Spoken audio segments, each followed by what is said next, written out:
Assalamualaikum warahmatullahi wabarakatuh.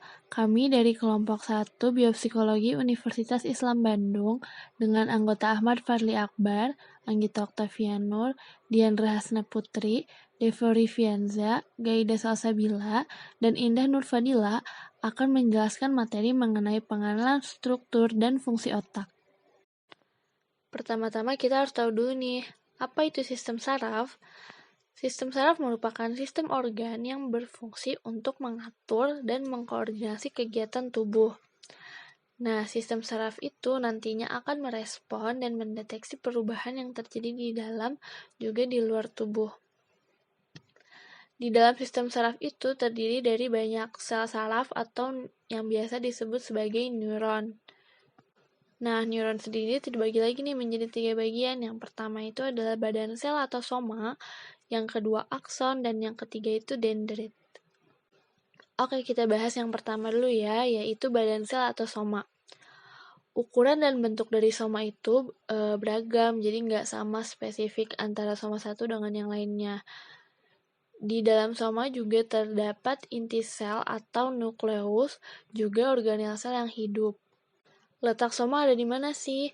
Letaknya itu ada di 2 tempat. Yang pertama susunan saraf pusat, dan yang kedua susunan saraf tepi. Soma yang terletak di susunan saraf tepi itu dinamakan ganglia. Lanjut ke bagian nomor 2 yaitu akson. Jadi satu sel saraf itu hanya memiliki satu akson. Bentuk akson itu kan memanjang dan panjangnya itu bisa mencapai 100 cm. Fungsinya membawa impuls saraf dari badan sel. Jadi dia tuh media untuk membawa impuls saraf dari badan sel. Akson sendiri terdiri dari sitoplasma dan membran akson atau aksolema. Nah, akson kan bentuknya memanjang tuh. Dia tuh ada yang diselubungi oleh mielin dan ada juga yang tidak. Akson yang diselubungi mielin itu menghantarkan impulsnya itu lebih cepat karena dia nanti akan loncat-loncat, jadi bisa lebih cepat. Kemudian bagian yang ketiga itu adalah dendrit. Jadi kalau tadi akson itu bentuknya memanjang, sedangkan dendrit itu dia mirip akson tapi dia lebih pendek dan bercabang gitu. Fungsinya itu untuk menerima impuls dari reseptor dan membawanya ke badan sel. Jadi yang pertama itu dia impuls tuh ngalir dari dendrit, jalan ke badan sel, baru kemudian ke akson. Nah, ini untuk gambar lebih jelasnya ya, kita lihat dari sebelah kiri. Ini ada yang bercabang-cabang kecil, itu namanya dendrit. Terus ada badan sel ya, kayak tadi yang dijelasin, di dalamnya itu ada nukleus atau inti sel. Terus yang panjang ini, yang hubungin badan sel sama sinapsis itu akson. Nah, akson kan kayak yang tadi dijelasin ini, ada akson yang diselubungin sama mielin, ada juga yang enggak. Kalau yang enggak diselubungin itu namanya nodus Ranvier. Terus ini juga ada nih cells1. Cells1 tuh buat apa sih? Dia itu adalah sel yang membantu pembentukan selubung mielin. Kemudian ini yang terakhir ada sinapsis atau terminal akson. Jadi impuls tuh ngalir nih dari dendrit menuju badan sel, kemudian ke akson, nanti di akson dia bakal lompat-lompat. Karena adanya selubung mielin ini, makanya dia bisa lompat dari nodus Ranvier 1, terus lompat lagi ke nodus Ranvier selanjutnya, sampai ke sinapsis atau terminal akson. Fungsi sistem saraf ada 4, yaitu menerima informasi dari dalam maupun dari luar tubuh melalui afferent sensory pathway. Yang kedua, menyampaikan informasi melalui sistem saraf tepi dan sistem saraf pusat. Yang ketiga, mengolah informasi yang diterima baik di tingkat medula spinalis atau batang otak maupun di otak besar untuk menentukan respon yang tepat dengan situasi yang dihadapi. Yang keempat, menghantarkan informasi secara cepat melalui afferent pathway ke organ-organ tubuh sehingga menimbulkan respon gerakan atau sekresi kelenjar. Lanjut ke klasifikasi sistem saraf. Sistem saraf dibagi menjadi 2 bagian. Yang pertama, sistem saraf pusat, otak dan medula spinalis, dan yang kedua, sistem saraf tepi, seluruh saraf yang masuk atau keluar dari otak dan medula spinalis. Lanjut ke nervous system organisasi. Dibagi menjadi dua. Yang pertama central nervous system, yaitu brain dan spinal cord. Yang kedua peripheral nervous system, dibagi dua. Yang pertama afferent division, somatic sensory, visceral sensory, dan spatial sensory. Yang kedua afferent division, somatic motor, dan autonomic motor. Lanjut ke sistem saraf pusat.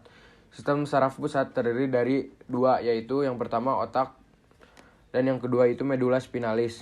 Secara makroskopik terdiri dari A. Gray matter, mengandung banyak badan sel saraf, sedikit dendrit dan akson. Yang B.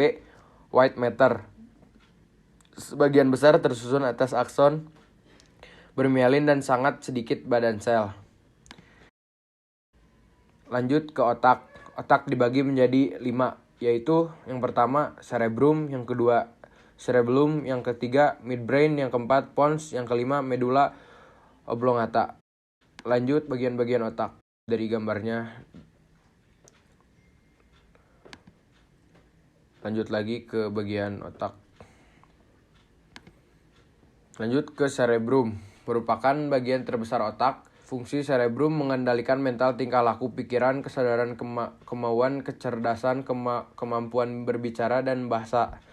Terdiri dari dua hemisfer, yaitu kiri dan kanan. Hemisfer dipisahkan dan dihubungkan oleh corpus callosum. Hemisfer kiri mengatur bagian tubuh sebelah kanan dan hemisfer kanan mengatur bagian tubuh sebelah kiri. Permukaan terluar cerebrum disebut cortex cerebri. Cortex cerebri berlipat tidak teratur membentuk gyrus dan lekukan diantaranya disebut sulcus. Sulcus yang paling dalam membentuk visura longitudinalis dan lateralis. Visura dan sulcus membagi otak menjadi beberapa lobus. Lobus cerebrum terbagi menjadi 4 bagian, yaitu lobus frontal, lobus parietal, lobus occipital, dan lobus temporal. Lobus frontal merupakan pusat fungsi intelektual, seperti kemampuan berpikir abstrak dan nalar, motorik, bicara, dan emosi. Lobus frontal merupakan pusat pengontrolan gerakan volunteer atau disadari di gyrus presentalis atau area motorik primer. Pada lobus cerebrum terdapat area asosiasi motorik. Lalu lanjut ke lobus parietal. Lobus parietal merupakan pusat pengaturan sensorik di gyrus pons centralis. Di lobus parietal terdapat area asosiasi sensorik. Lanjut ke lobus occipital. Lobus occipital merupakan pusat penglihatan dan area asosiasi penglihatan, yaitu menginterpretasi dan memproses rangsang penglihatan dan nervus opticus, dan mengasosiasi rangsang ini dengan informasi saraf lain dan memori. Lanjut ke lobus temporal. Lobus temporal berperan dalam pengaturan emosi dan pendengaran. Lalu lanjut ke ganglia basal.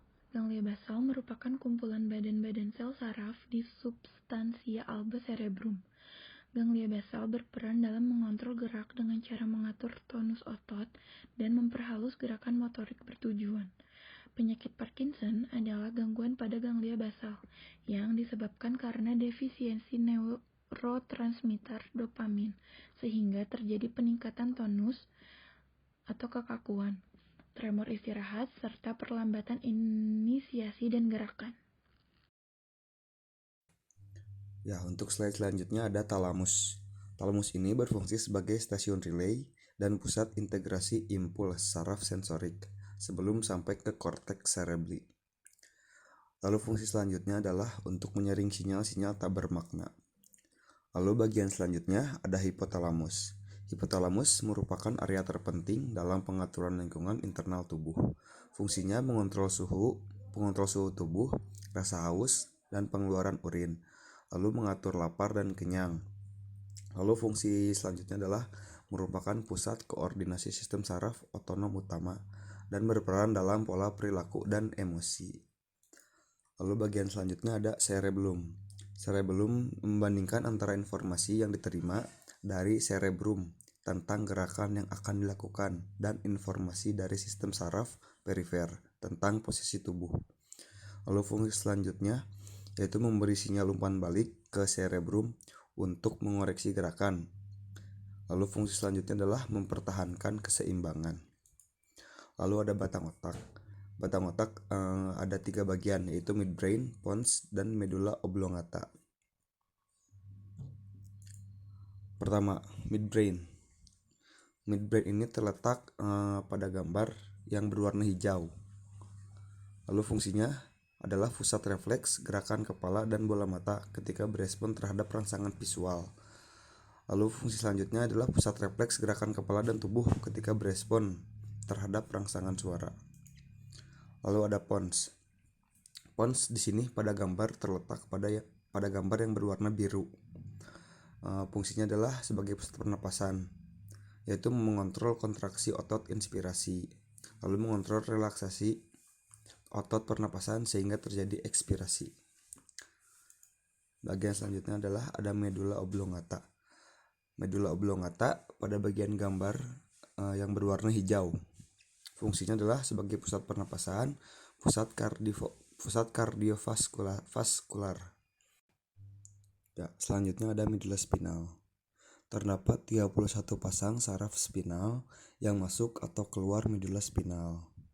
Nervus campuran yang berisi akson sensorik dan motorik. Semua akson sensorik masuk ke medulla spinal. Lalu semua akson motorik keluar dari medulla spinal melalui akar ventral. Berikut ini adalah gambar dari medulla spinal. Selanjutnya ada fungsi kognisi. Fungsi kognisi merupakan suatu proses mental untuk memperoleh pemahaman pengertian terhadap sesuatu.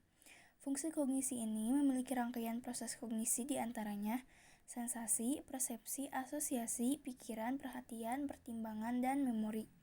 Fungsi kognisi merupakan fungsi otak dalam proses berpikir sehingga menimbulkan tindakan. Berdasarkan modul Neurobehavior Paradosi tahun 2008, fungsi kognisi terdiri dari yang pertama, atensi.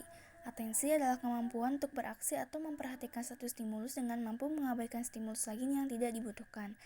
Atensi merupakan hasil hubungan antara batang otak, aktivitas otak limbik, dan aktivitas korteks sehingga mampu untuk fokus pada satu stimulus spesifik dan mengabaikan stimulus lain yang tidak relevan. Yang kedua adalah bahasa. Bahasa merupakan perangkat dasar komunikasi dan modalitas dasar yang membangun kemampuan fungsi kognitif. Yang ketiga adalah memori. Memori adalah sebuah status mental yang memungkinkan seseorang untuk menyimpan informasi yang akan dipanggil kembali di kemudian hari. Yang keempat, kemampuan visuospasial. Kemampuan visuospasial adalah kemampuan konstruksional seperti menggambar atau meniru berbagai macam gambar, misalnya lingkaran atau kubus, dan juga menyusun balok-balok. Yang kelima, fungsi eksekutif. Fungsi eksekutif dari otak dapat didefinisikan sebagai suatu proses kompleks seseorang dalam memecahkan suatu masalah atau persoalan baru. Lalu ada fungsi bahasa. Bahasa merupakan alat komunikasi. Bahasa verbal merupakan ungkapan hasil pemikiran konsep opini dengan menggunakan simbol bahasa dan tata bahasa melalui bentuk lisan maupun tulisan. Merupakan hasil aktivitas hemisfer dominan. Bahasa dan verbal merupakan ekspresi emosi untuk memperjelas bahasa verbal dengan intonasi, gerakan mata, kepala, badan, isyarat, body language, atau bahasa isyarat. Terdapat 6 modalitas bahasa, yaitu yang pertama, bicara spontan. Pada pemeriksaan kelancaran bicara, dapat dikatakan bicara lancar apabila diberi pertanyaan, langsung menjawab dengan lancar, spontan, tanpa tertegun untuk mencari kata yang diinginkan. Yang kedua, pemahaman atau komprehensi. Pemahaman mengacu pada kemampuan untuk memahami satu perkataan atau perintah, dibuktikan dengan kemampuan seseorang untuk melakukan perintah tersebut. Yang ketiga, ada pengulangan. Kemampuan seseorang untuk mengulangi suatu pernyataan atau kalimat yang diucapkan seseorang. Yang keempat, ada penamaan. Merujuk pada kemampuan seseorang untuk menamai suatu objek beserta bagian-bagiannya. Yang kelima, ada membaca. Yang keenam adalah menulis. Gangguan dalam berbahasa sering disebut dengan afasia yang dapat disebabkan karena adanya lesi otak vokal maupun difus. Daerah otak untuk bahasa yaitu yang pertama ada 2 daerah reseptif, yaitu yang pertama area Wernicke atau area 22 untuk bahasa yang didengar. Yang kedua area gyrus angularis atau area 39 untuk bahasa yang dilihat. Lalu satu daerah yang berfungsi ekspresif yaitu area Broca.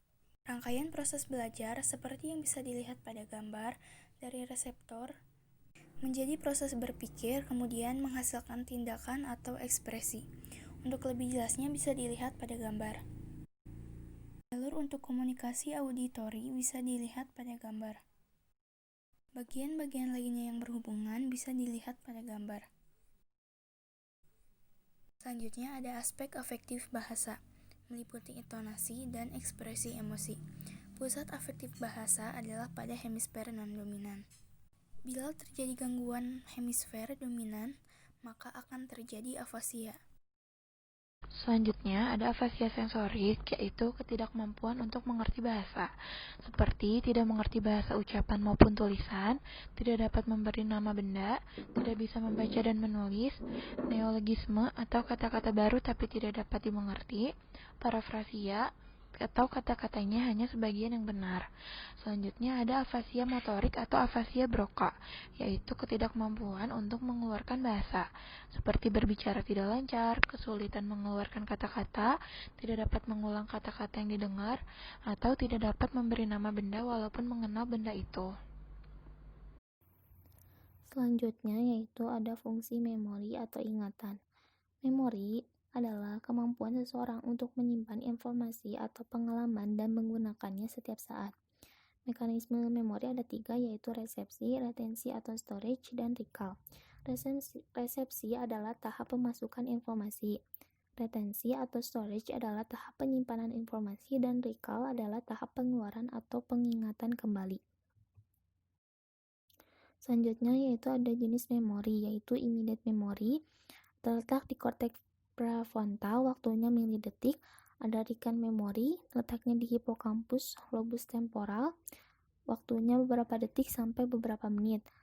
Selanjutnya ada remote memory, didistribusikan ke hampir seluruh hemisfer cerebri ke lobus temporal, waktunya jam, hari, bulan, tahun, sampai ingatan permanen. Selanjutnya yaitu jenis memori lain. Ingatan sensorik dan ingatan primer adalah ingatan jangka pendek atau short-term memory. Sedangkan ingatan sekunder adalah ingatan jangka panjang atau long-term memory. Fungsi emosi yaitu perasaan menyenangkan atau tidak menyenangkan pada organisme melibatkan perubahan aktivitas organ tubuh. Berada di bawah kontrol sistem saraf otonom, mendorong munculnya respon atau perilaku tertentu. Komponen emosi yaitu stimulus atau real atau khayalan, afek atau perasaan, perubahan aktivitas otonom organ visceral, dorongan aktivitas atau perilaku tertentu. Selanjutnya yaitu ada struktur otak emosi, yaitu bagian otak yang berkaitan dengan emosi adalah sistem limbik. Sistem limbik merupakan batas antara diencephalon atau batang otak dengan cerebrum. Bangunan utama sistem limbik yaitu amigdala, septum atau dinding, hipokampus, gyrus singulatus, thalamus anterior, dan hipotalamus.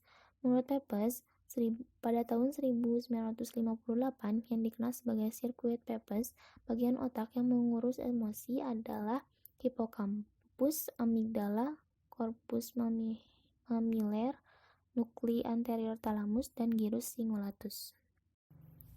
Sekian dari kelompok kami, mohon maaf bila ada kesalahan.